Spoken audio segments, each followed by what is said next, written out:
नमस्कार दोस्तों, आप देख रहे हैं आपका अपना यूट्यूब चैनल प्रथम कोचिंग प्रतापगढ़ में स्वागत है। आज हम आप लोगों को यूपीएसआई के 15 मार्च को जो सेकंड मीटिंग में आए हुए प्रश्न हैं उनका एनालिसिस करेंगे और सटीक आंसर बताएंगे और हम तेजी के साथ आंसर को देखते रहेंगे। अब दिया है पहला प्रश्न है आपका। पहला प्रश्न है, दिवस का आवाज समीप था, गगन था कुछ लोहित हो चला, तरु शिखा पर थी अब रजती कमलिनी, कुल कल बल्लभ की प्रभा। इन काव्य पंक्तियों में कौन सा छंद छंद प्रदर्शित है? तो इसका सही विकल्प हो जाएगा आपका डी। अगला आता है, चिड़िया घोंसले में है, कौन सा कारक है? तो इसका सही आंसर हो जाएगा अधिकरण। क्या हो जाएगा? अधिकरण। अगला प्रश्न आता है आपका, दिया है कि निम्नलिखित में से अशुद्ध वाक्य को पहचानिए। तो इसका सही आंसर हो जाएगा आपका ए। आपको क्या हो जाएगा? ए हो जाएगा। ठीक। अगला प्रश्न देखते हैं कि लिखा हुआ है, निम्नलिखित में से पुल्लिंग शब्द छाटिए। तो इसका सही आंसर हो जाएगा शरबत। क्या हो जाएगा? शरबत।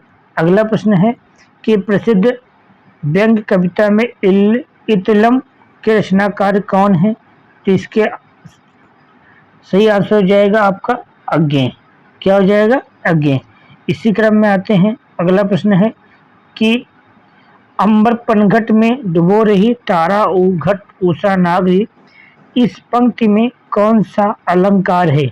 तो इसका सही आंसर हो जाएगा आपका बी, रूपक अलंकार। क्या हो जाएगा? रूपक अलंकार हो जाएगा।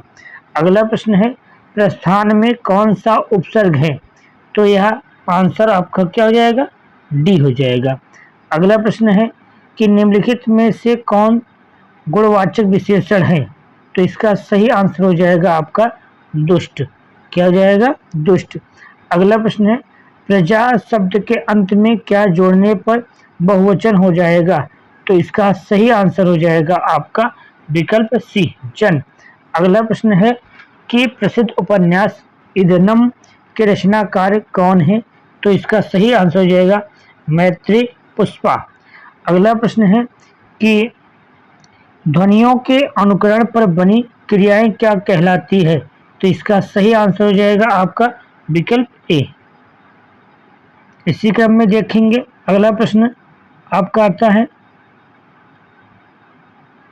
कि शोक विकल सब रोवहि रानी, रूप शीलो बल तेज बखानी, करहि विलाप अनेक प्रकारा, परहि भौमितल बहि मारा। इस काव्य में कौन सा रस है? तो इसका सही आंसर हो जाएगा आपका विकल्प बी।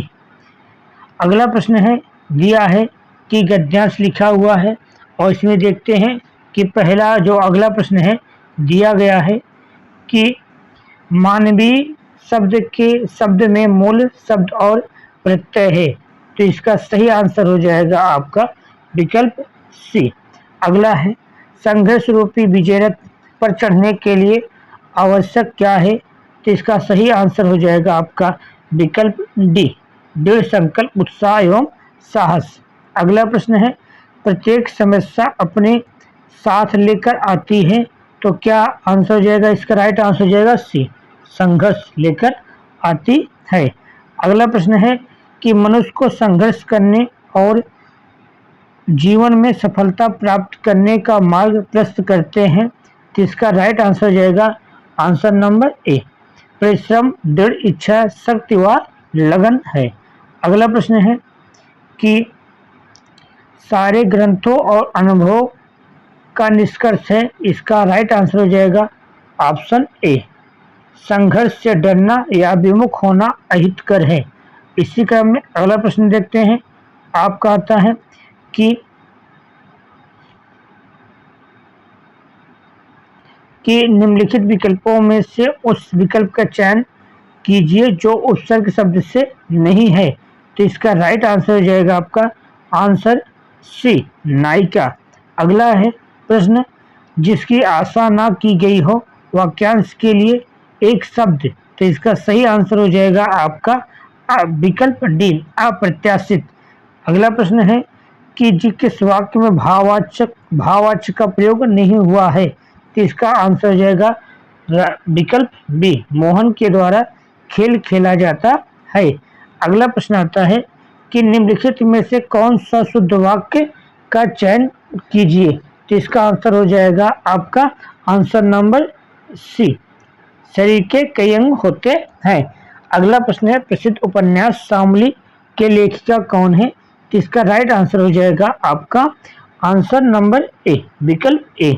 अगला प्रश्न है आपका आता है कि जो सबका भला सोचता हो, इस वाक्यांश के लिए एक शब्द है। इसका राइट आंसर हो जाएगा आपका ऑप्शन नंबर डी, हितैषी। अगला है बोया पेड़ बबूल का तो आम कहाँ से हुए, लोकोक्तियाँ का अर्थ है। इसका आंसर हो जाएगा राइट आंसर विकल्प ऑप्शन डी, बुरे कर्मों का फल अच्छा नहीं मिलता है। अगला प्रश्न है राजा घोड़े से गिर पड़ा, इस वाक्य में कारक है। तो इसका ऑप्शन हो जाएगा डी, अपादान। अगला प्रश्न है कि पर उपदेश कुशल बहुतेरे, इस लोकोक्ति का अर्थ है। तो इसका सही ऑप्शन हो जाएगा ऑप्शन सी, दूसरे को उपदेश देने पर स्वयं पर आचरण न करना। अगला है प्रश्न है कि इत प्रत्यय का उपयोग किस शब्द में नहीं हुआ है। तो इसका आंसर राइट है सी, तार्किक। अगला प्रश्न है निम्नलिखित में से कौन सा शब्द अल का अनेकार्थी नहीं है। तो इसका राइट आंसर हो जाएगा किनारा। क्या हो जाएगा, किनारा। अगला प्रश्न है कि जिससे का कोई इलाज ना हो, वाक्यांश के लिए एक शब्द है। तो इसका राइट आंसर जाएगा बी, ला इलाज।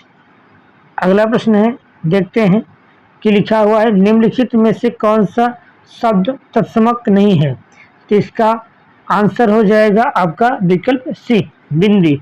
अगला प्रश्न है निरुत्तर कर देना के लिए मुहावरे के लिए कौन सा शब्द है। तो इसका राइट आंसर हो जाएगा डी, क्या हो जाएगा, मुंह तोड़ जवाब देना। अगला है प्रश्न 1968 में दो चट्टानें काव्य संग्रह के लिए साहित्य अकादमी पुरस्कार किसे प्रदान प्राप्त हुआ था। तो इसका राइट आंसर हो जाएगा option number D, Harivansh Rai Bachchan. अगला शब्द है पलंग शब्द का तत्सम रूप निम्नलिखित में से कौन है। तो इसका आंसर हो जाएगा ए, प्रियंक। अगला प्रश्न है दिया है कि आम लगे बहुत है पर मीठे नहीं, इस वाक्य में कौन सा अपव्यय है। तो इसका राइट आंसर हो जाएगा आपका सी, समुच्चय बोधक। अगला प्रश्न है गंधर्व का तद्भव निम्नलिखित में से कौन है। तो इसका आंसर हो जाएगा बी, गधा। अगला प्रश्न है निम्नलिखित में से कौन निरांशुक स्वर है। तो इसका राइट आंसर हो जाएगा आपका ई, ऑप्शन सी। अगला है प्रश्न आधा तीतर बटेर का मुहावरे का अर्थ है। तो इसका राइट आंसर हो जाएगा आपका ए, बेमेल वस्तु। अगला प्रश्न है बरतस लालच लाल की मुरलीधर लुकाए, सौ करे भवन हंसे दिन कहे नट जाए, करती बरतही अरुण सन मन सी लुभान, मुख सरोज मरकंद छवि करही मधुबन युपान, निम्नलिखित में से कौन सा व्यक्त रस का प्रयोग हुआ है। तो इसका राइट आंसर हो जाएगा ऑप्शन डी, श्रृंगार। अगला है हिंदी साहित्य का दूसरा सबसे बड़ा पुरस्कार कौन है। तो इसका सही राइट आंसर जाएगा साहित्य अकादमी पुरस्कार। अगला प्रश्न है कि निम्नलिखित में से कौन सा शब्द पर्यायवाची नहीं है। तो इसका राइट आंसर जाएगा गीत। इस तरह हम देखते हैं हिंदी में कि 40 प्रश्नों को हल किए। आप बताइएगा कि 40 प्रश्न में से आपको कितना प्रश्न मिला है, कमेंट करके अवश्य बताइएगा। धन्यवाद।